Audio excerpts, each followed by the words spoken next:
Tema kita malam ini afirmasi, imajinasi, visualisasi dalam Islam.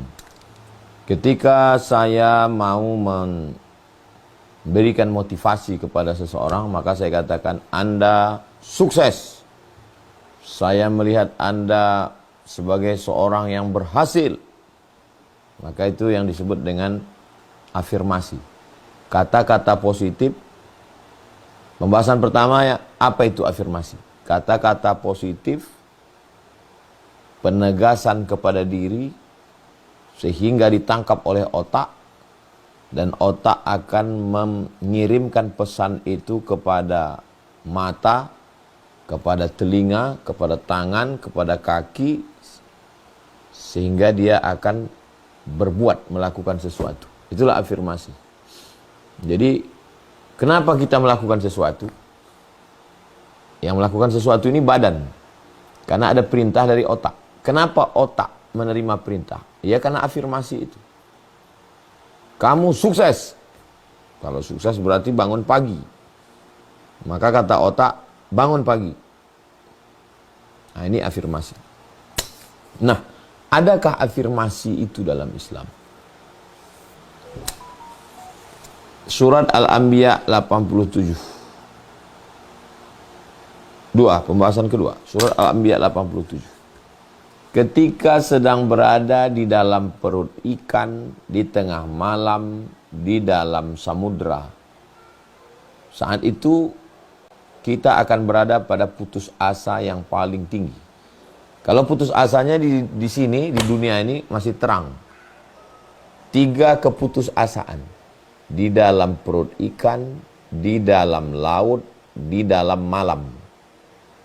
Saat itu Allah mengajarkan engkau berafirmasi la ilaha illa anta subhanaka inni kuntu minaz zalimin. Tidak ada Tuhan selain engkau.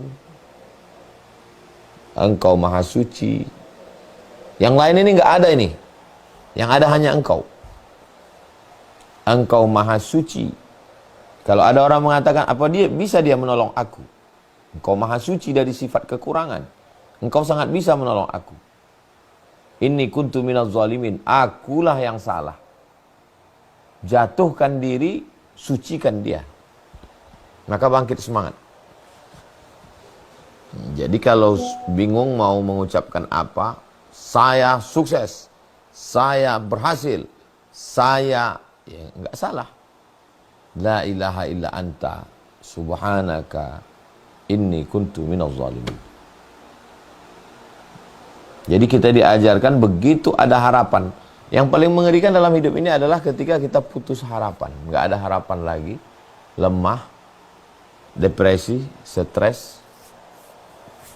Puncaknya bunuh diri. Selagi masih ada harapan. Bedanya orang yang tidak bertuhan, afirmasinya itu dia buat-buat sendiri. Bisa orang agnostik, orang ateis itu semangat.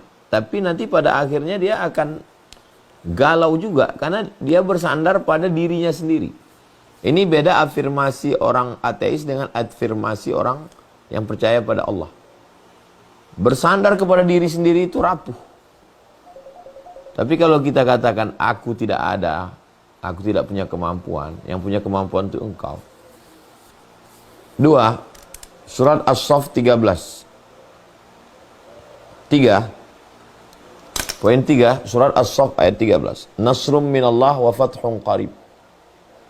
Dalam keadaan kalah, sulit, lemah, maka Allah mengajarkan kita mengafirmasi kata-kata positif, pancing otak. Otak akan memerintahkan seluruh anggota tubuh. Nasrum minallah, pertolongan datang dari Allah. Wa fathun qarib, kemenangan sudah dekat. Gimana nih Panglima? Nampaknya kita akan tumbang. Nasrum minallah wa fathun qarib. Pertolongan datang dari Allah. Wa fathun qarib. Kapten kapal, panglima perang, nakhoda, kepala rumah tangga, dia mesti membangkitkan semangat untuk anggotanya. Nasrum minallah wa fathun qarib.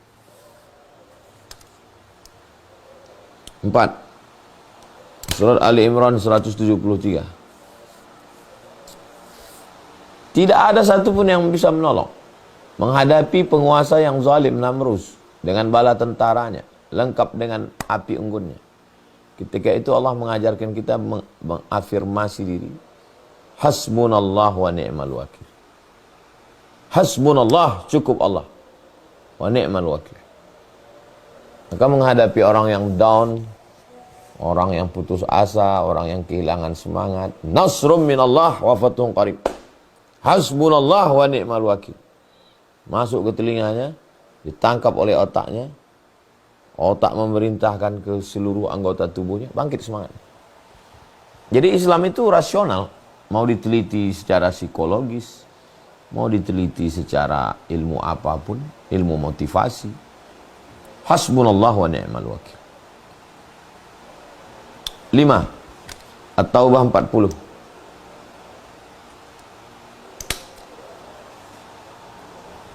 Innallaha ma'ana.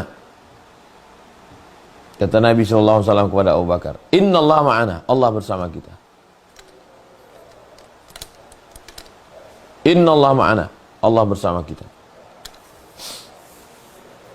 Jadi ketika orang satu kota mau membunuh kita, kota Makkah Al-Mukarramah, Abu Jahal, Abu Lahabnya, ketika itu kawan kita down, maka saat itu Allah mengajarkan kita mengafirmasi diri kita, saudara kita, Innallaha ma'ana, Allah bersama kita. 6. Surat Asy-Syu'ara ayat 62. Ketika teman kita malah menjatuhkan kita, kita akan tertangkap, kita akan tenggelam, kita akan mati, kita akan dipersekusi, kita akan diadili, kita akan dianiaya, kita dibuli. Kalla, inna ma'iya rabbi sayahdin. Tidak. Nabi Musa kepada rakyatnya yang ketakutan. Kalla, tidak. Inna ma'iya rabbi sayahdin.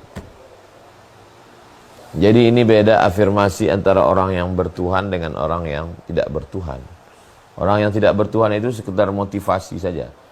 Kumpulkan orang dalam kamar, hotel, convention hall, bangkit, semangat, semangat. Habis itu keluar ya loyo lagi.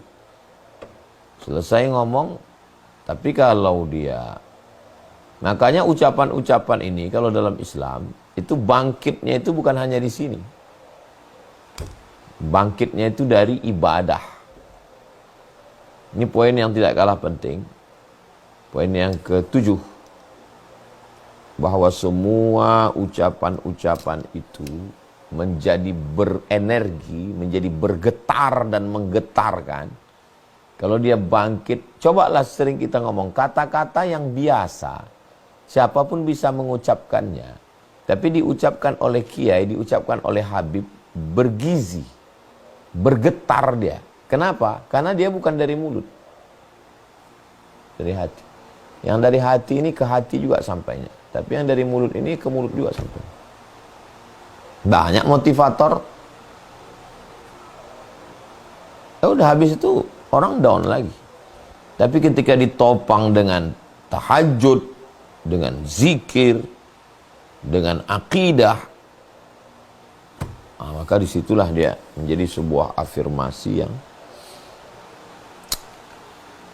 kita sedang melihat. Apakah di dalam agama Islam itu ada? Ada. Ini tentang afirmasi.